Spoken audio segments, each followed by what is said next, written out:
Hello, lovelies. Good to have you back. If you're just joining us for the first time, you're highly welcomed.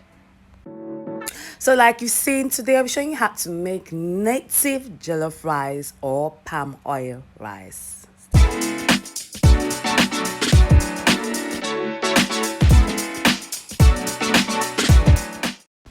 The first thing I did was to cook the protein. I made use of cow intestine because I love the flavor it gives and the soft oil it adds to the food.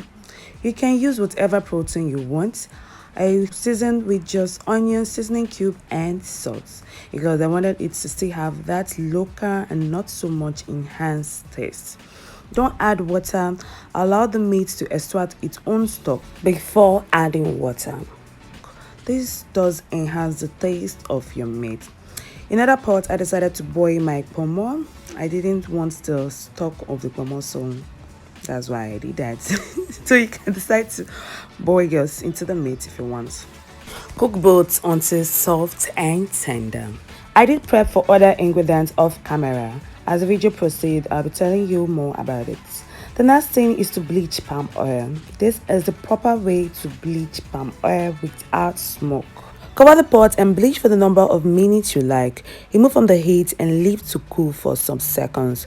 Open and continue cooking.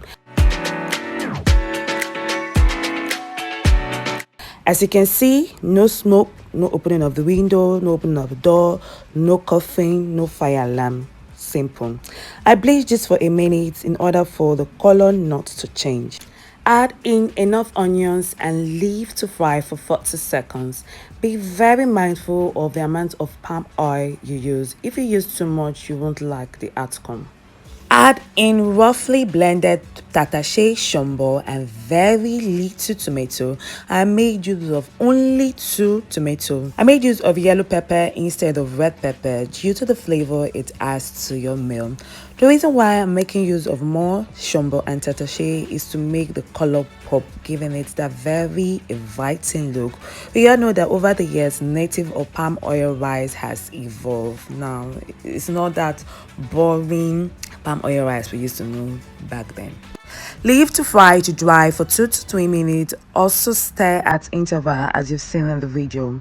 Add in grounded crayfish and fish. I made use of Panla Fish and dried catfish. I made use of dried catfish and Panla Fish. Panla Fish is the fish for all weather. It is inexpensive and add flavor to your meal. Catfish is your dogo. It will definitely enhance the flavor of your meal. Do not forget to soak your dried catfish in hot water for some minutes. Wash well and debone. Also wash and debone the Panla fish. Add the meat and Ponmo and stir well.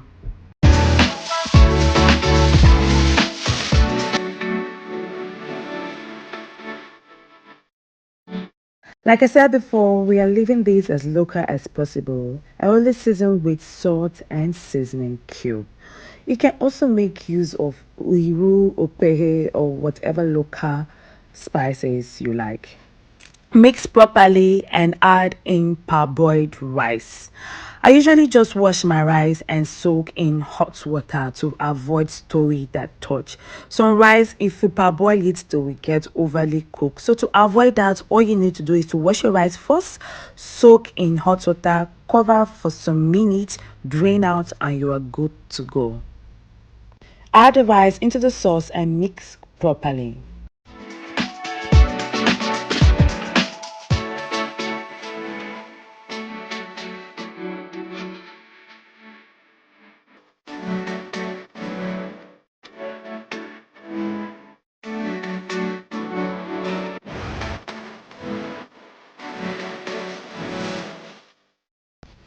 Add in your mixed stock and hot water. The hot water is to quicken the boiling process.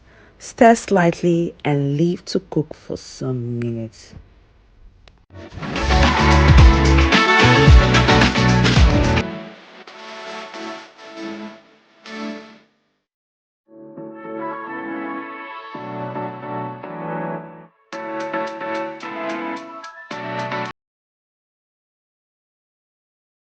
After some minutes, add in dried prawn. Cover and leave to cook until the rice is soft. If your water is not enough to cook the rice, add water in bits. My rice is properly cooked and water is dried, so I added in a handful of saint leaf to give your food that unique taste and sweet aroma. Stay and there you go, your delicious, eyes pleasing native palm oil rice is ready. Thanks for watching, guys. If you've enjoyed this video, do not forget to hit on the like button, comment. I would love to hear from you. You can also share this video to your loved ones, and if you haven't subscribed, what are you waiting for? To click on the subscribe button. Thanks a lot. I'll see you on the other flip side. Bye for now. Ciao.